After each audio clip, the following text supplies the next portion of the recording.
Mata satu yang tengah berhadir di tengah-tengah kita, dan yang saya hargai, saya hormati ibu-ibu semuanya yang hadir dalam majelis ini. Ini saya lihat nih semua wajah-wajahnya, wajah-wajah ahli surganya Allah semuanya, amin. Wajah-wajah, kok jadi ragu, amin ya. Wajah-wajah ahli hidayah Allah, amin. Yang tak sekedar menunggu datangnya hidayah Allah, akan tetapi senantiasa menjemput hidayah Allah tersebut, amin, Allahumma amin. Kemarin saya diamanahkan oleh Ibu Ketua Permata Satu kita menyampaikan terkait dengan tarhib Ramadan. Ini bertepatan dengan hari terakhir saya ceramah di Al-Manar di tahun ini, karena bulan depan sudah tutup pengajian, betul ya? Nah, sementara jadwal saya di sini adalah hanya di Jumat kedua. Maka ini kajian terakhir kita menjelang datang bulan Ramadan. Maka kita akan bahas beberapa hal. Apa itu tarhib? Tarhib apa arti? Tahu tak arti tarhib? Pokoknya gitulah. Tarhib itu adalah menyambut atau mengenal. Mengenal, menyambut datangnya bulan Ramadan. Maka ibu-ibu yang saya sayangi karena Allah, saya akan berusaha menyampaikan tentang apa saja komposisi yang berada di dalam bulan Ramadan. Jadi bulan Ramadan itu bulan yang luar biasa. Diriwayatkan bahwa dalam satu tahun itu ada 4 bulan haram. Di antaranya Rajab, kemudian Muharram, kemudian Zulqa'dah, Zulhijjah.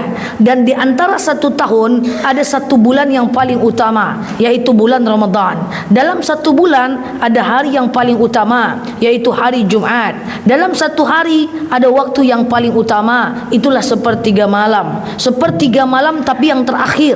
Sepertiga malam itu maksudnya malam itu dibagi 3. Habis Isya sampai jam 11 malam itu sepertiga malam pertama.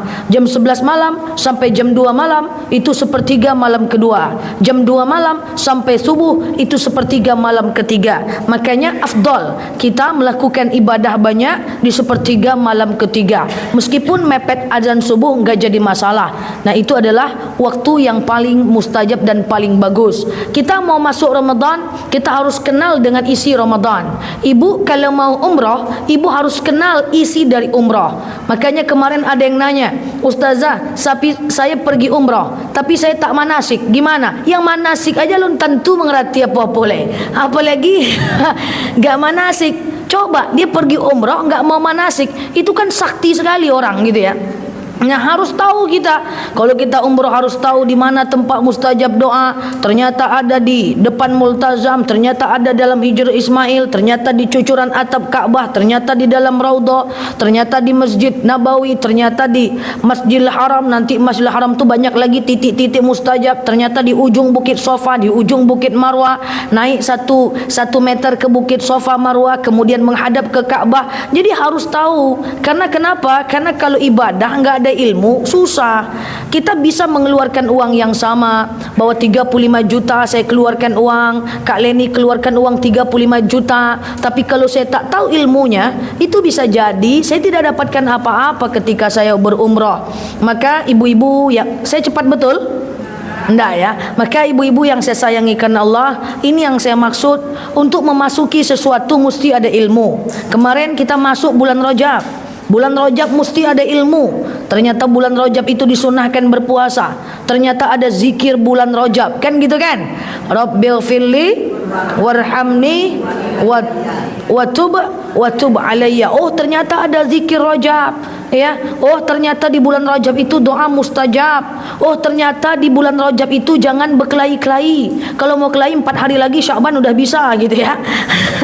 Oh, ternyata di bulan Rajab itu. Nah, ini bentar lagi kita akan masuk bulan Sya'ban. Oh, bulan Sya'ban lain lagi keutamaannya. Bulan Sya'ban itu ada zikir, lain lagi zikirnya. Zikir bulan Sya'ban, Allahumma innaka afuun tuhibbul afwa fa'fu anni. Ya Allah, engkau maha pemaaf, cintai maaf, maafkan kami. Jadi Rajab Sya'ban itu beda sekali ya. Saya jelaskan sedikit sebelum masuk Ramadan. Kalau Sya'ban ini lebih kepada bulan di mana pahala dilipat gandakan. Tapi bulan Sya'ban lebih kepada di mana dosa diampunkan. Jadi prioritinya beda, paham ya? Jadi kalau di bulan Syaban kan saya bilang lancarkan sedekah subuh 2000 kan? Atau 1000 aja? Ini di belakang 1000 nampaknya. Di depan 500 ya, makanya di bulan Syaban itu kan kita banyak kita dianjurkan banyak betul ya, puasa sunnah ya, zikir solawat ya, kemudian kita dianjurkan untuk sedekah subuh, sedekah gitu ya. Rajab itu prioritinya diampunkan juga dosa kita sama, cuma prioritinya adalah dia itu dilipat gandakan pahala. Nah, sementara prioritas dari bulan Syaban diampunkan dosa. Ini ceritanya kita mau suci dulu sebelum masuk Ramadan. Pengennya dicuci dulu kita di Syaban sebelum masuk Ramadan ya. Maka Syaban itu adalah bulan di mana nanti hari Senin ya, tanggal 1 Syaban, Minggu apa Senin ya? Pokoknya gitulah ya. Ya, itu di bulan Syaban hari Senin kalau tak salah saya ya. Hari Senin itu bulan 1 Syaban, tanggal 1 Syaban itu adalah bulan di mana Allah akan ampunkan dosa kita. Makanya zikir lain. Apa zikirnya? Apa tadi? Allahumma, ya Allah, innaka, sesungguhnya engkau afuun, maha pengampun, tuhibbul afwa, mencintai ampunan, fa'fu anni, maka maafkan kami ya. Jadi kalau nanti Budes memimpin sholat jemaah atau memimpin doa berjemaah lain, Allahumma innaka afuun tuhibbul afwa fa'fu anna. Kalau untuk sama-sama fa'fu anna. Kalau sama-sama fa'fu anna. Kalau sendiri fa'fu anni. Sama dengan saya selalu baca dengan ibu-ibu, na'udzubillahi minasyaitonirrajim. Kenapa? Karena saya pengen ajak sama-sama. Tapi kalau saya bilang a'udzubillah berarti saya doang. Kalau saya bilang na'udzubillahi minasyaitonirrajim, tak usah ibu baca apa-apa, semua udah untuk kita bersama. Kalau saya bilang asyhadu an la ilaha illallah, itu untuk diri saya sendiri. Tapi kalau saya bilang nasyhadu an la ilaha illallah, ibu anggu-anggu aja, enggak usah ngomong apa-apa. Boleh ingat jemuran boleh aja, tapi ibu udah dianggap bersyahadat semua. Ya, makanya biasanya ustaz-ustaz selalu bilang nasyhadu an la ilaha illallah, na'udzubillahi minasyaitonirrajim. Kemarin doa Rajab apa? Rabbighfirli warhamni wa tub alayya, masih bisa diamalkan. Nah, tapi kalau saya sebagai ustazah atau Budes mimpin salat doa berjemaah, apa katanya? Rabbana firlana wa tub alaina. Jadi beda ya, beda. Nah, ibu-ibu yang saya sayangi karena Allah, nah ini kalau di bulan Syaban itu bulan yang lebih diutamakan diampunkan segala dosa kita. Di bulan Rajab ketemu Isra Mi'raj. Tidak ada amalan khusus di 27 Rajab. Ya, kemarin ya. Tapi kalau di bulan Syaban itu nanti ada amalan khusus. Ini ada namanya puasa nisfu Syaban. Tanggal 15 bulan Syaban. Ya, 15 bulan Syaban. Ini sebelum kita memasuki Ramadan, kita ke Syaban sebentar karena ini penting. Bulan Syaban itu adalah bulan di mana Rasulullah itu lebih banyak lagi berpuasa. Coba ya, Rajab Rasul banyak puasa, betul? Syaban lebih banyak lagi puasa. Ramadan full. Boleh nggak di bulan Rajab full puasa? Tak boleh. Boleh nggak di bulan Syaban langsung 30 hari berturut-turut? Haram, tak boleh. Puasa 30 hari berturut-turut, puasa wisol tak boleh. Nah, jadi konsepnya Rasulullah itu di bulan Rajab dia berpuasa banyak, di bulan Syaban lebih banyak, di bulan Ramadan full. Jadi kemarin Rajab coba ibu ingat-ingat dulu. Di bulan Rajab ibu puasa apa kemarin? Kalau ibu kemarin puasa Senin Kamis, maka di bulan Syaban ibu tambah Senin Kamis dengan Yaumul Bid. Gitu kan? Kalau kemarin ibu sudah Senin Kamis Yaumul Bid, bulan Syaban ibu tambah Senin Kamis Yaumul Bid, puasa Daud misalnya. Kalau ibu kemarin puasa Daud, tak bisa tambah lagi mentok. Enggak ada lagi puasa selain yang lebih hebat dibanding puasa Daud. Puasa Daud itu untuk orang-orang terpilih. Puasa Daud paling mantap, top 1 puasa sunnah. Maka Rasul pernah bersabda, andaikan aku bolehkan, aku akan wajibkan puasa Daud untuk umatku. Tapi karena itu adalah syariat umat Nabi Daud, aku hanya wajibkan puasa Ramadan untuk umatku dan puasa Daud untuk umatku kusunnahkan. Jadi kalau sudah puasa Daud, udah impas, Syaban tetap Daud saja. Nah, jadi banyak di bulan Sya'ban, lebih banyak di bulan Rajab, lebih banyak di bulan Sya'ban, baru masuk Ramadan. Sebagai catatan, Sya'ban sebentar kita bahas karena kita tak bertemu lagi di bulan Sya'ban. Ibu-ibu yang saya sayangi karena Allah, saya mau bilang begini. Di bulan Sya'ban masih bisa ganti puasa. Tidak ada masalah. Kecuali di Yaumus Syak. Apa namanya? Kok lambat kali? Yaumus Syak. Apa namanya? Yaumus Syak. Yaum artinya hari, syak artinya ya syak lah pokoknya. Hari diharamkan berpuasa hari syak. Kapan itu hari syak? Tanggal 30 Sya'ban. Hanya satu hari sebelum Ramadan. Itu haram puasa, tidak boleh. Tapi nisfu Sya'ban masih boleh. Nah, nanti ibu-ibu bingung lagi nanti. Muter aja nanti saya di bulan Sya'ban itu. Pasti itu banyak yang bertanya tuh sama saya. Ustazah, nisfu Sya'ban itu kan tanggal 15 Sya'ban, betul? Betul? Rupanya nanti kan dia pasti berbenturan dengan Yaumul Bid, betul? Iya enggak? Rupanya hari Kamis pula dia, ada pening lah kepala. Ujung-ujungnya bingung. Aku puasa Senin Kamis, atau puasa Qadha, atau puasa Yaumul Bid, atau puasa nisfu Sya'ban ya, syalalalala. Pening. Semua hilir mudik di sosmed, semua banyak bertanya. Nah, biar ibu tidak bingung, saya jelaskan dari awal. Karena kita tak bertemu lagi nanti. Nisfu Sya'ban itu adalah puasa pertengahan bulan. Puasa itu usahakan satu saja niat, satu amal saja. Ya. Nah, kalau antara Senin Kamis dengan Yaumul Bid dengan nisfu Sya'ban, cari ibadah yang lebih limited edition. Yang lebih susah ketemunya adalah nisfu Sya'ban. Ya sudah, niatkan nisfu Sya'ban saja. Saya mau ganti puasa di nisfu Sya'ban, ngalah lah, besok aja atau sebelumnya kan boleh ganti puasa. Kita fokus, nanti amalan nisfu Sya'ban lain lagi. Nah, inilah dia, ini Sya'ban ini udah waktu di mana Allah akan ampunkan dosa-dosa kita, insyaallah. Jangan puasa di Yaumus Syak. 30 Sya'ban enggak boleh, tapi sebelum itu selama Sya'ban masih boleh ganti puasa. Karena Aisyah juga ganti puasa mepet bulan Ramadan di dalam bulan Sya'ban. Ada beberapa waktu haram puasa. Selebihnya boleh puasa. Selebihnya boleh sekali kita ganti puasa. Haram puasa kapan? Satu saat Idul Fitri. Haram. Jangan rajin betul. Saya rajin, saya tambah aja lah puasa Idul Fitri. Jangan. Kedua, haram puasa saat Idul Adha. Yang ketiga, haram puasa 11, 12, 13 hari tasyrik. Ya, hari puasa 1 sampai 3 lah. Ya, puasa. Hari raya apa namanya itu? Hari raya potong kurban. Itu haram puasa, ya. Kemudian yang ketiga, haram puasa hari syak yang tadi. 30 Sya'ban haram puasa. Kemudian yang keempat, haram puasa Jumat sendiri, Sabtu sendiri. Jadi kalau mau, kecuali puasa wajib boleh, puasa ganti boleh. Kalau ibu mau puasa sunnah hari Sabtu, ibu gabung Jumat. Kalau mau puasa Sabtu, boleh gabung Minggu. Ya, Sabtu sendiri tak boleh. Kenapa? Karena itu adalah jadual lebarannya orang non Muslim. Jumat sendiri tak boleh. Kenapa? Karena itu hari rayanya orang Islam. Jadi kalau mau puasa Jumat, gandeng Kamis. Mau puasa Jumat, gandeng Sabtu. Atau gitu ya.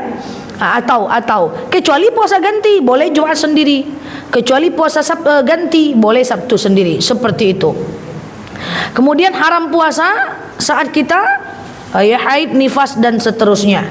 Selebihnya boleh. Termasuk kemarin heboh sekali, Ustazah 27 Rajab boleh puasa enggak? 27 Rajab boleh puasa enggak? Isra Mi'raj boleh puasa enggak? Ya boleh lah. Kan itu bukan jadwal haram puasa. Yang haram yang tadi saja. Paham? Okey, angguknya mantap. Yuk kita lanjut. Nah, kita masuk Ramadan. Kalau Ramadan itu, kalau Rajab tadi akan dilipat gandakan pahala. Kalau Sya'ban diampunkan dosa. Sementara Ramadan itu seluruhnya. Jadi semuanya gabung di bulan Ramadan. Ramadan punya komposisinya. Yuk kita bahas apa saja komposisi bulan Ramadan. Yang pertama, ibu-ibu yang saya sayangi karena Allah, di bulan Ramadan adalah bulan utama satu kali dalam satu tahun. Semoga Allah panjangkan umur kita untuk sampai ke sana, amin. Sehingga Allah kembalikan kita kepada fitrah, amin. Ya. Nah, ibu-ibu yang saya sayangi karena Allah, di dalam Ramadan ada yang namanya malam Lailatul Qadar, betul? Itu harus tahu karena kita nggak ketemu lagi menjelang Lailatul Qadar ini. Maka saya sampaikan sekarang, diingat-ingat, lupakan dulu jemuran, kita ngaji dulu kejap. Oke? Apa itu Lailatul Qadar? Adalah Lailatul Qadri khairum min alfi syahr. Lebih baik daripada 1000 bulan. 1000 bulan di sini ada ulama yang mengartikan bulan beneran, adalah ulama yang mengartikan dia adalah tanggal dan bulan. Kalau 1000 bulan berarti 83 tahun. Maka ibadah satu hari di malam Lailatul Qadar sama dengan ibadah 83 tahun lamanya. Sementara umur kita belum tentu sampai 83. Paham ya? Yuk kita kenali ciri-ciri malam Lailatul Qadar. Yang pertama, malam itu sudah pasti terletak pada 10 malam terakhir ganjil. Oke? Berarti 21, 23, 25, 27, 29. Dia udah di situ aja tuh Lailatul Qadar itu. Ya. Yang kedua, malam itu tak turun hujan. Jadi kalau malam 23 hujan pudua tuh, berarti bukan Lailatul Qadar. Oke? Yang ketiga, malam itu air laut terasa hambar dan bisa dirasa oleh semua orang. Tapi janganlah ibu pergi ke Dumai nengok air laut. Ngapa jemaah Al-Manar disuruh budes ke Dumai nengok ibadah aja lah betul-betul ya. Air laut terasa hambar. Yang keempat, malam itu tak terlalu panas, tak terlalu dingin. Jadi malam itu sejuk saja. Kalau sekarang kan kita bingung ya, pakai AC dingin betul, tak pakai AC pengap betul. Tapi malam Lailatul Qadar itu dia sejuk saja. Kenapa? Karena pada malam Lailatul Qadar itu malaikat semua Allah utus ke bumi.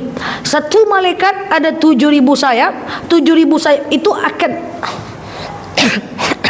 maaf, 7.000 sayap itu akan menaungi orang-orang yang berada di bumi dan mengaminkan seluruh doa manusia yang ada di bumi. Makanya malam Lailatul Qadar itu luar biasa. Jadi sayap malaikat itu memberikan kesejukan. Ciri yang kelima, besok paginya, ya, besok paginya, oke? Besok paginya itu matahari tak terlalu panas, tak terlalu dingin. Kenapa?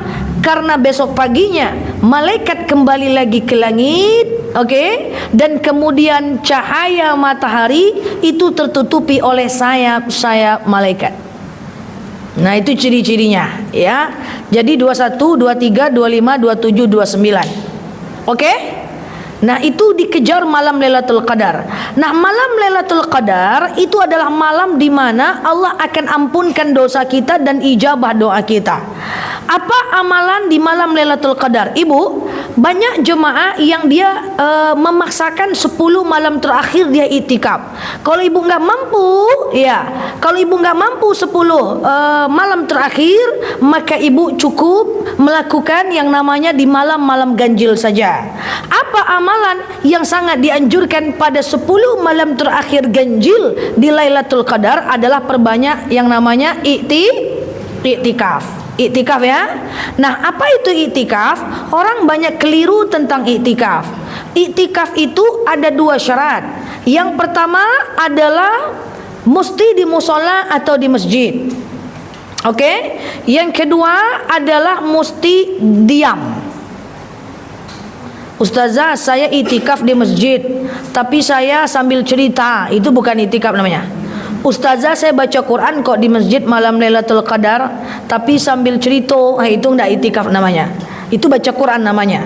Yang membedakan baca Quran dengan iktikaf adalah diam dan di masjidnya.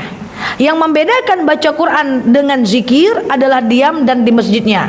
Kita zikir, tapi sambil cerita, bukan iktikaf namanya. Paham? Nah, iktikaf bisa 1 jam, bisa setengah jam, bisa sampai pagi, terserah. Iktikaf itu, ibu-ibu yang saya sayangi karena Allah, ada beberapa aktivitas, ya. Ada beberapa aktivitas. Yang pertama, ibu-ibu yang saya sayangi karena Allah, dalil yang dikatakan yang pertama adalah ada dalil bahwa Iqra'ul Qur'ana fil i'tikaf. Baca Al-Quran. Ada 5 aktivitas. Yang pertama apa tadi? adalah baca Quran. Yang kedua adalah zikir. Oke, capek baca Quran, kemudian zikir. Capek zikir, baca Quran. Nah, zikir itu kan banyak, tapi zikir yang paling banyak dilakukan, yang paling banyak didomatkan di dalam malam itikaf itu adalah yang namanya zikir Allahumma innaka afuun tuhibbul afwa fa'fu anni. Ya Allah, Engkau Maha Pemaaf, mencintai maaf, maafkan kami. Paham? Capek baca Quran, bawa zikir. Capek bawa zikir, bawa solat sunnah. Solat sunnah apa? Ada 5 jenis solat sunnah yang bisa dilakukan 24 jam. Dan ibu bisa lakukan saat ibu itikaf. Yang pertama adalah solat sunat taubat. Kemudian solat sunat hajat. Kemudian solat sunat istikharah. Kemudian solat sunat tahajud. Boleh? Tahajud boleh. Kemudian solat sunat tasbih. Kemudian sholat sunat tahiyatul masjid. Itu saat itikaf tuh, mantap itu. Malam Lailatul Qadar, capek baca Quran, bawa zikir. Capek zikir, bawa baca Quran. Capek baca Quran, bawa sholat sunnah.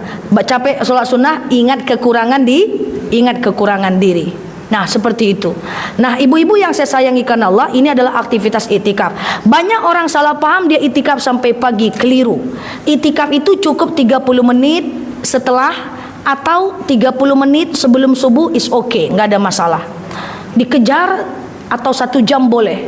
Jadi jangan sambil cerita. Paham? Paham ya? Jadi saya kemarin dapat kabar di sebuah masjid ada orang itikaf sambil masak-masak.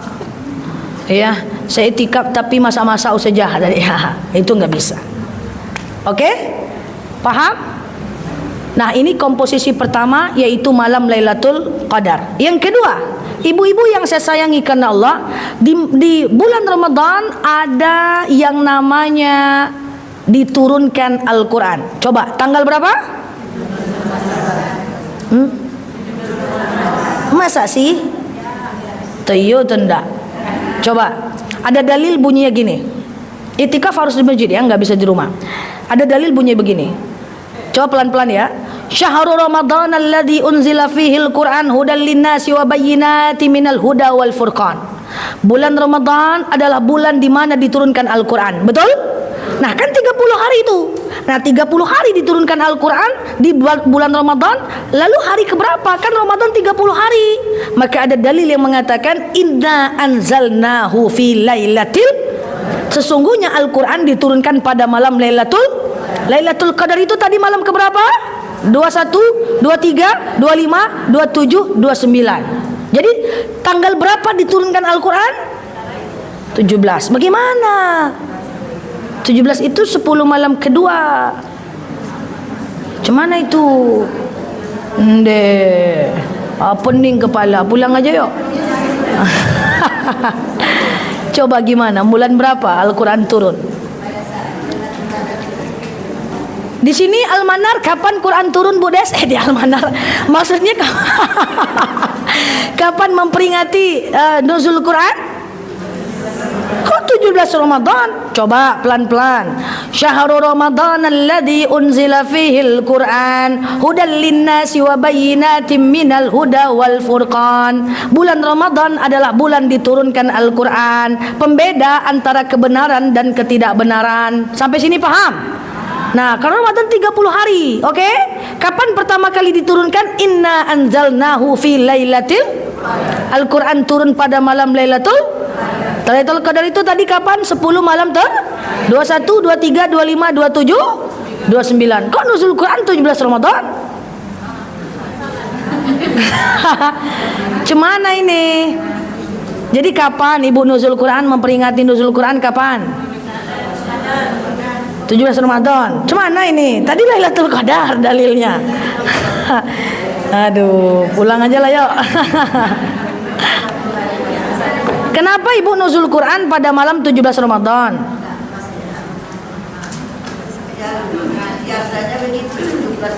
Biasanya Ibu memperingati nuzul Quran 17 Ramadan. Iya, tapi kan Quran turun pada malam Lailatul Qadar, bukan 17 Ramadan. Kenapa bisa begitu? Jadi gini ya, gelisah ya. Tanggal berapa? Tanggal 1, tanggal 23. Ya udah deh. Dengar saya, jangan gelisah. Bubar nanti masjid 17 Ramadan. Kan di masjid-masjid memperingati Ramadan 17 ya. Jadi gini Bu. Oke, sudah dengar semua biar tidak salah paham.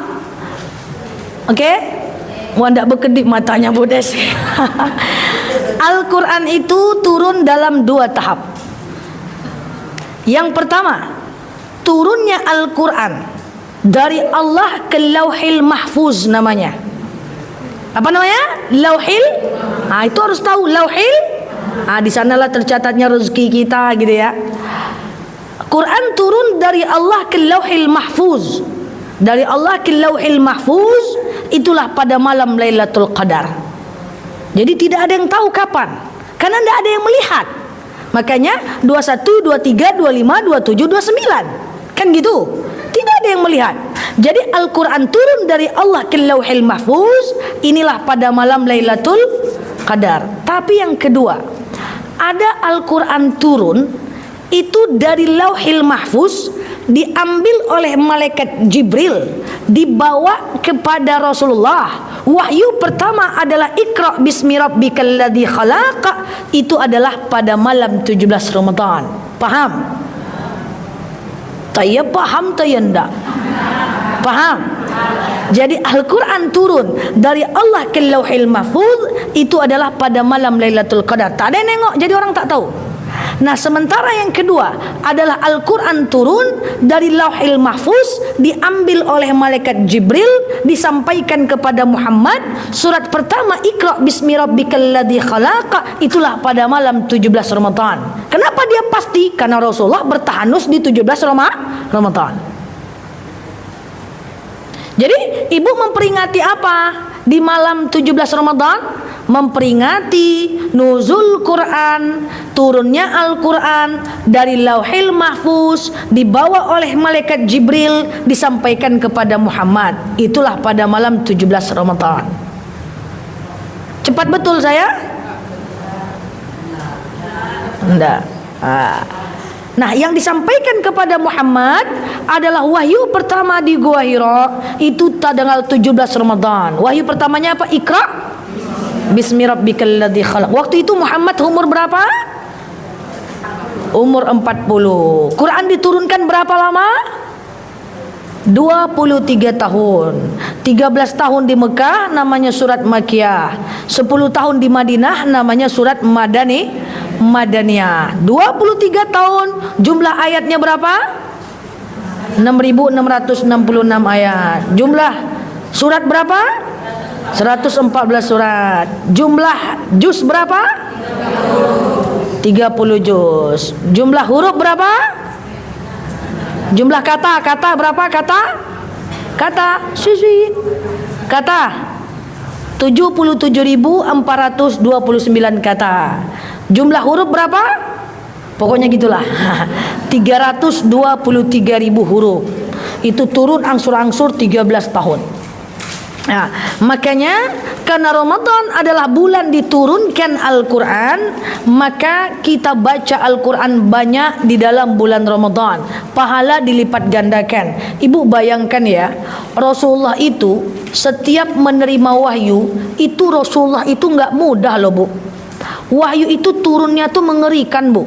Bayangkan 6.666 ayat, 30 juz, 114 surat, itu turunnya mengerikan Bu. Wahyu itu turun, coba ya, wahyu itu turun satu, itu adalah dengan gerincingan lonceng. Jadi peka telinga Rasulullah Bu ketika wahyu turun. Kemudian yang kedua, kadang-kadang dia turun langit-langit seakan-akan terbelah dua. Kemudian kadang-kadang suara burung memekak ke telinganya. Kemudian kadang-kadang itu dia melihat malaikat Jibril ngomong di telinganya. Itu terkejut-kejut loh Bu. Jadi Rasulullah menerima wahyu itu bukan gini. Ya Ustazah, menerima wahyu itu bukan gini. Halo semuanya, halo, nggak kayak gitu. Halo besto ya, ada ayat baru nih, tidak. Setiap menerima wahyu dia ketakutan. Saya itu paling takjub ketika Rasulullah menerima wahyu saat sholat, saat dipindahkannya kiblat kita dari Aqsa ke Masjidil Haram. Dulu kan kiblat kita di Masjidil Aqsa, betul? Ya, waktu itu Rasulullah sholat di Masjid Kiblatain. Tahu Masjid Kiblatain? Yang ada di Mekah Madinah, masjid dua kiblat. Saat itu Rasulullah sholat asar, Bu. Kasiannya nengok Rasulullah tuh ya, lagi sholat asar menghadap ke Masjidil Aqsa. Baru 2 rakaat turun wahyu. Qad nara taqalluba wajhika fis sama falanuwalliyannaka qiblatan tardaha fawalli wajhaka syatral masjidil haram. Hadapkan mukamu ke Masjidil Haram. Lagi solat 2 rakaat turun wahyu. Lagi solat ngadap ke Aqsa. Fawalli wajhaka syatral masjidil haram. Hadapkan mukamu ke Masjidil Haram. Lagi sholat bingunglah, mutar ke Masjidil Haram enggak ya? Mutar enggak ya? Mutar enggak ya? Kan gitu, Bu. Akhirnya Rasulullah berputar ke Haram, makanya namanya Masjid Kiblatain. 2 rakaat Aqsa, 2 rakaat ke Masjidil Haram. Ibu jangankan lagi sholat turun wahyu, paket datang aja lagi sholat bingung ibu. Allahu Akbar. Paket, tunggu lu bro. Bingung kita. Ini lagi sholat si wahyu itu turun. Nah, jadi Rasulullah itu betapa, makanya wajar Quran tuh ditengok aja dapat pahala, disentuh dapat pahala, dicium dapat pahala, dipelajari walau salah pun tetap dapat pahala, susah membacanya. Makanya kalau lagi tidak haid, kurang-kurangilah baca Quran di handphone itu. Kita hargai mushaf Quran itu. Kita betul punya Quran, kita pakai untuk belajar. Orang non muslim tuh bawa Injil kemana-mana, dia bangga, dia bahagia. Orang Islam malas betul bawa Quran. Padahal Quran udah banyak banget, ada yang kecil, ada yang pink, ada yang ungu-ungu, ada yang perjus, unyu-unyu, kan sudah banyak ya. Karena kita bangga harusnya. Ini orang non muslim bawa Injil tuh kemana-mana digenggamnya. Pergi dia ke gereja diginikannya Injil tuh. Orang Islam ngalai-ngalai sih bagi kemusaji. Ngalai-ngalai sih bagi kemusaji. Ditanya Quran di rumahan tadi mana-mana letaknya. Quran di atas lemari letaknya sejauh-jauhnya. Setiap ditanya Quran, pinjam Quran bu. Nah, saya itu trauma bu, sholat ke rumah orang mau pinjam Quran, sedih saya, berputar-putar dia menjadi Quran. Sejak itu tak pernah lagi saya mau nanya Quran di rumah orang. Nah, coba tak tahu di mana letak Quran. Ini kan bahaya ya. Jadi ibu-ibu yang saya sayangi karena Allah, letakkan Quran itu yang dekat dengan kita. Tadi malam Lailatul, sudah ciri-cirinya?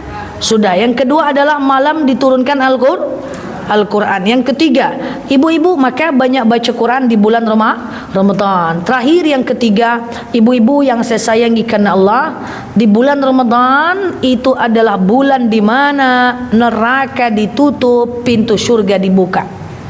Neraka ditutup, pintu surga dibuka. Maksudnya apa sih?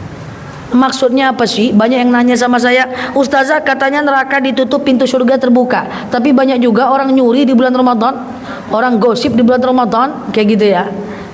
Setan-setan terbelenggu. Banyak juga setan-setan, orang gosip, orang nyuri. Sekarang saya tanya, apakah setiap orang gosip itu setan? Saya jawablah pertanyaannya ya. Kegelisahan ibu selama ini, Ustazah katanya di bulan Ramadan setan dibelenggu. Kenapa kok banyak orang gosip di bulan Ramadan? Kenapa banyak orang nyuri di bulan Ramadan? Sekarang saya tanya, apakah setiap gosip itu setan? Kok iya? Apakah setiap orang dibelenggu kan, diikat ya, setan-setan diikat dalam bulan Ramadan. Tapi banyak orang gosip di bulan Ramadan, betul?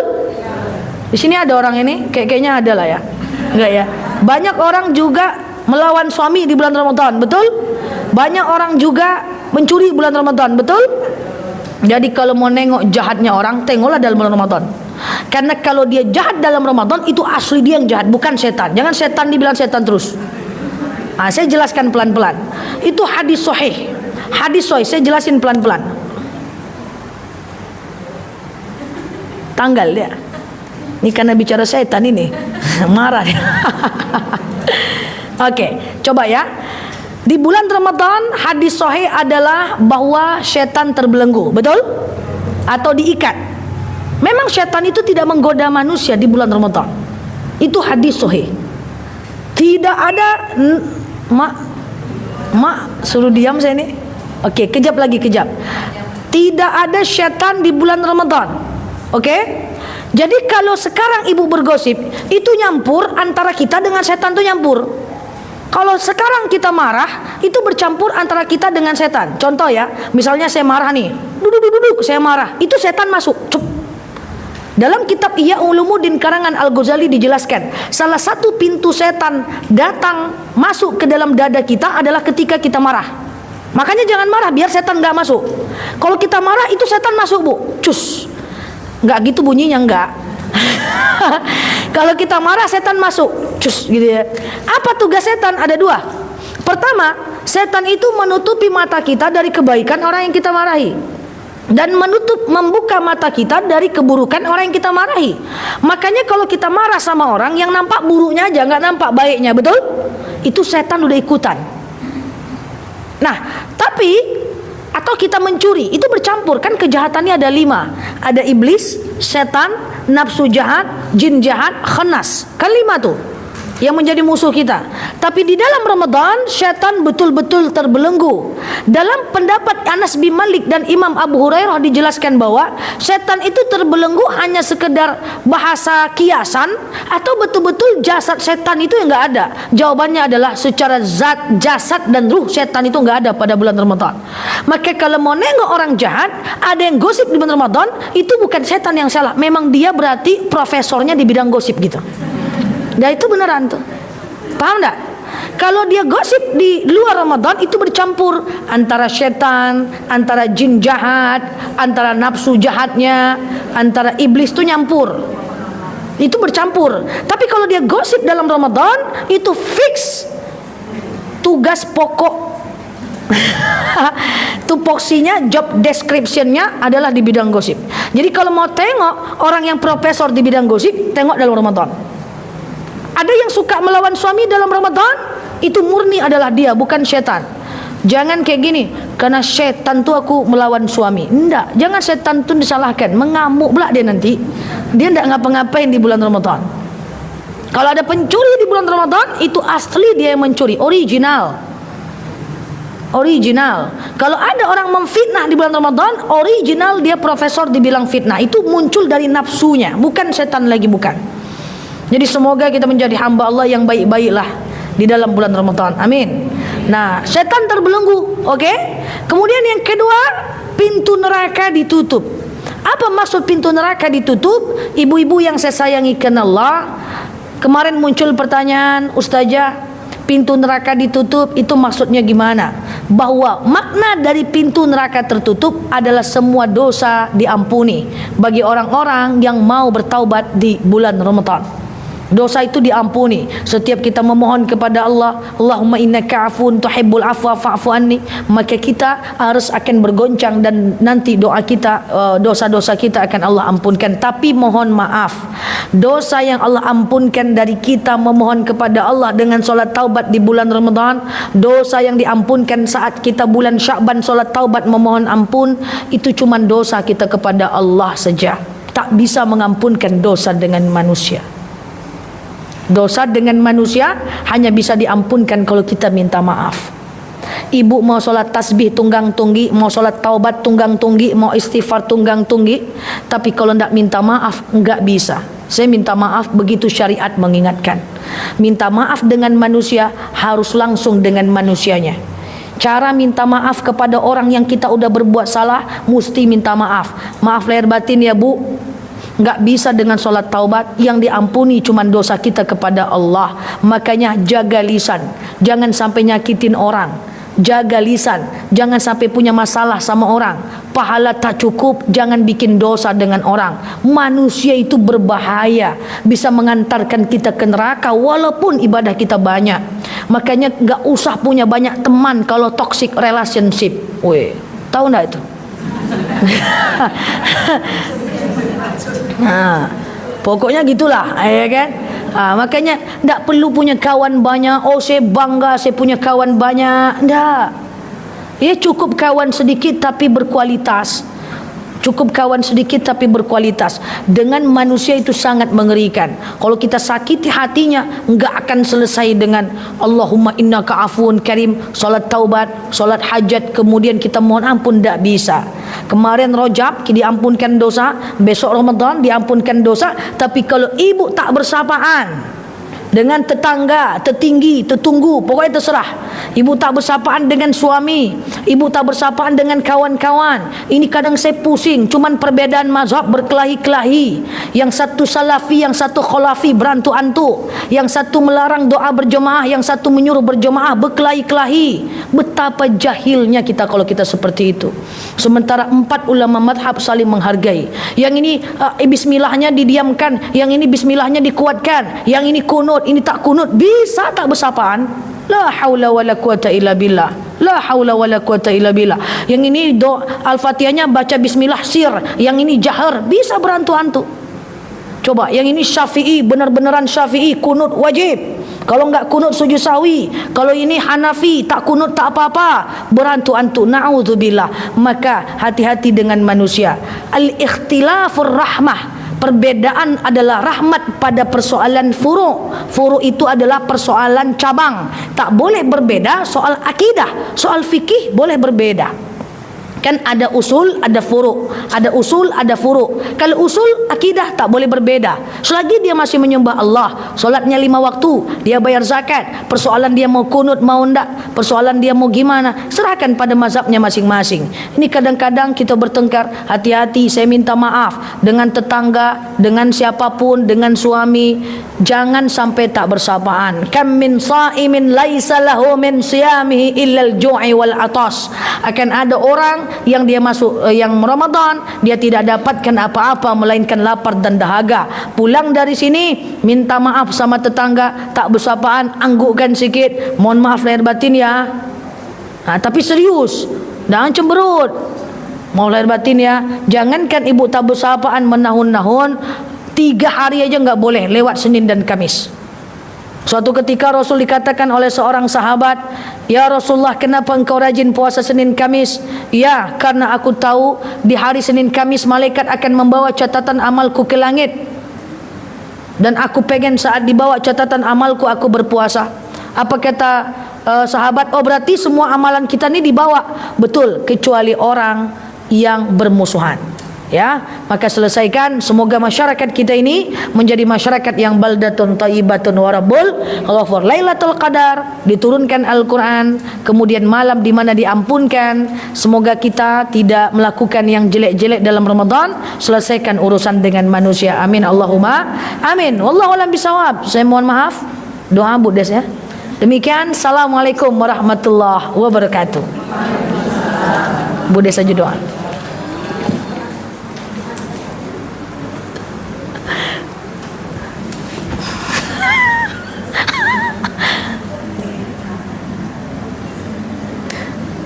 Kita kerjain Bu Des guys, suruh dia berdoa guys.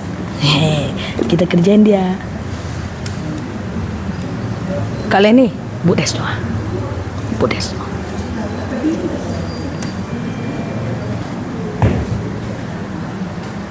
Al-Fatihah.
Amin. Rabbana